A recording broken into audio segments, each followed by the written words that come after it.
अरे भाभी, इतनी मोटी पायल कब ली? और इसे पहनकर बाजार भी चली जाती हो? सुनैना अपनी भाभी रचना से पूछती है। रचना बोली, हाँ, अब क्या, जब बाजार जाऊंगी तब पायल खोलूं, फिर आकर पहनूं। ना बाबा ना, इतना मुझसे नहीं हो पाता। सुनैना बोली, वैसे पायल बहुत सुंदर है, और इसकी झुनझुन की आवाज कितनी मीठी लग रही है। कब ली? और क्या भैया का काम ठीक ठाक चलने लगा है? रचना बोली, क्या यह पायल आपको इतनी पसंद आई? सुनैना बोली, हाँ, पसंद तो आई है। रचना बोली, अरे, बहुत सस्ती है। आपको क्या लगा यह चांदी की है? दिखती है, पर है नहीं, और सस्ती भी है। मेरी छोटी बहन रानी के ससुराल में एक दुकान है, वहीं यह पायल बनती है। सुनैना ने झट से पूछा, कितने की है? रचना बोली, मात्र 350 की। सुनैना ने झट से पैसे निकाले और रचना को देते हुए बोली, तो कभी आपकी बहन आए तो मेरे लिए भी एक मंगवा देना। रचना कुछ कहती उससे पहले उसकी सास बिंदु जी कमरे में आई। बेटी को पैसे देते देख बोली, तुम अपनी ननद से किस बात के पैसे ले रही हो? सुनैना झट से बोली, अरे माँ, भाभी की पायल मुझे बहुत अच्छी लगी। मैं तो सोच रही थी चांदी की है, पर यह तो बहुत सस्ती है। इनकी बहन के ससुराल के पास ही मिलती है, तो मैं कह रही थी कि मेरे लिए भी मंगवा देना। बिंदु जी बोली, मानती हूँ कि तेरे भाई का काम अच्छा नहीं चल रहा, तो तेरी भाभी तुझे चांदी की पायल नहीं दे सकती, पर क्या नकली पायल भी देने की औकात नहीं? और अब क्या इसके पैसे लेंगी? कुछ कहता उससे पहले रचना ने अपनी पायल खोली और बड़े प्यार से ननद को पहनाते हुए बोली, हाँ हाँ, क्यों नहीं सुनैना, मैं पहनूं, तुम पहनो, एक ही बात है। कहकर रचना अपने आंसुओं को छुपाते हुए वहां से चली गई। सुनैना बोली, माँ, यह आपने अच्छा नहीं किया। एक तो बेचारी की आर्थिक स्थिति ठीक नहीं, इसलिए नकली पायल पहनती है, वो भी आपने मुझे दिलवा दी। बिंदु जी बोली, तो ननद भाभी के रिश्ते में ऐसा लेन देन चलता रहता है, और बात आ ही गई हो गई। वक्त बीता। सुनैना दिवाली के पहले मायके का एक चक्कर लगाने आई थी, तो रचना बोली, अरे वाह, तुम्हारे कंगन तो बहुत अच्छे लग रहे हैं, कहाँ से लिए? सुनैना बोली, बस भाभी, घर के पास एक दुकान है, वहीं से ब्रास के हैं। अच्छे लगे आपको? रचना बोली, हाँ, बहुत प्यारे लग रहे हैं। अपने सोने के कंगन तो इनके काम के लिए गिरवी रखवा दिए थे। मैं तो ये सोच रही थी कि ऐसे ही कंगन ले लूं। सुनैना बोली, तो भाभी ले लो ना, ज्यादा महंगे भी नहीं, सिर्फ 300 के हैं। रचना बोली, मेरा जाना तो नहीं हो पाता, अगली बार आओ तो मेरे साइज के कंगन ला देना, मैं तुम्हें पैसे दे देती हूँ। सुनैना बोली, ठीक है भाभी। तो रचना ने तुरंत ननद को 300 लाकर दे दिए। तभी बिंदु जी कमरे में आते हुए बोली, अरे, किस चीज के पैसे दे रही हो तुम मेरी बेटी को? सुनैना बोली, अरे कुछ नहीं माँ, भाभी को मेरे कंगन पसंद आए, तो उन्होंने अपने लिए भी लाने को कहा है। और भाभी, आप मुझे पैसे क्यों दे रही हैं? पिछली बार आपने मुझे 350 की पायल दी थी और मुझसे पैसे नहीं लिए थे। रचना कुछ कहती उससे पहले बिंदु जी फिर बीच में बोली, अरे, पैसे के मामले में कुछ नहीं रखना चाहिए, तुम तो बेटी हो तो तुम्हारा चलता है, और बहू, तुम भी बस 300 पकड़ा रही हो, तुम्हारा भी जवाब नहीं। रचना सास के चेहरे के भाव समझ गई और बात बदलते हुए बोली, माँ जी, आपको कुछ चाहिए था? वो बोली, नहीं, मैं तो ये कहने आई थी कि खाना जल्दी से बना लो, शाम को जवाई जी आएंगे इसको लेने, तो खाना खिलाकर ही भेजोगी ना, कि ऐसे ही? रचना बोली, अरे हाँ माँ जी, बस अभी बनाती हूँ।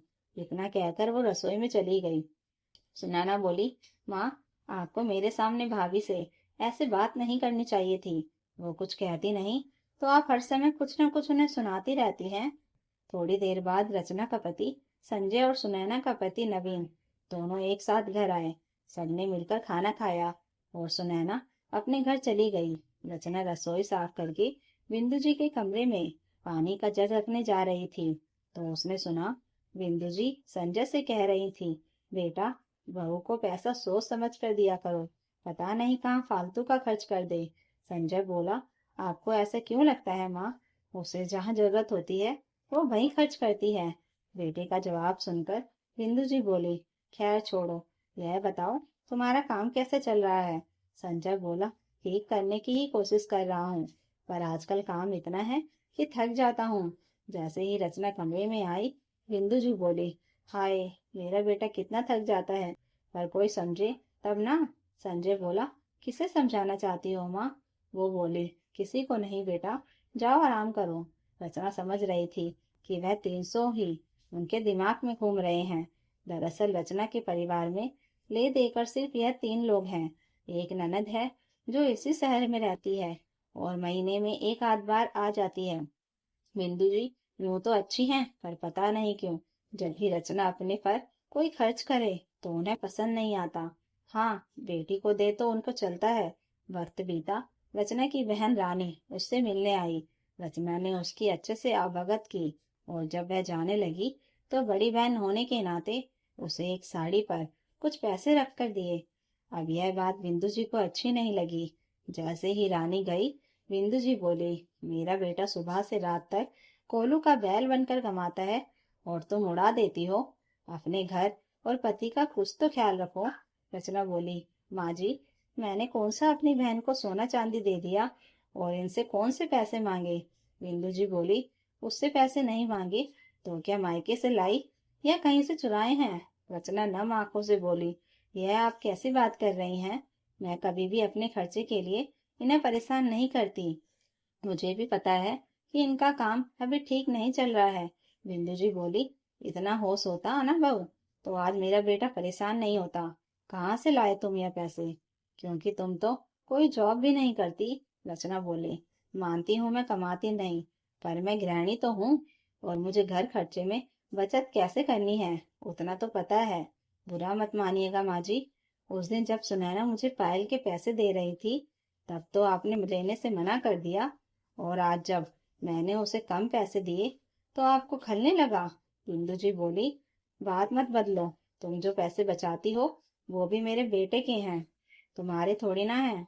रचना कुछ जवाब देती तभी संजय घर में कदम रखते हुए बोला, माँ, तुम्हें किसने कह दिया कि एक गृहिणी कमाती नहीं है और घर में बचत किए गए पैसों पर क्या पत्नी का कोई अधिकार नहीं?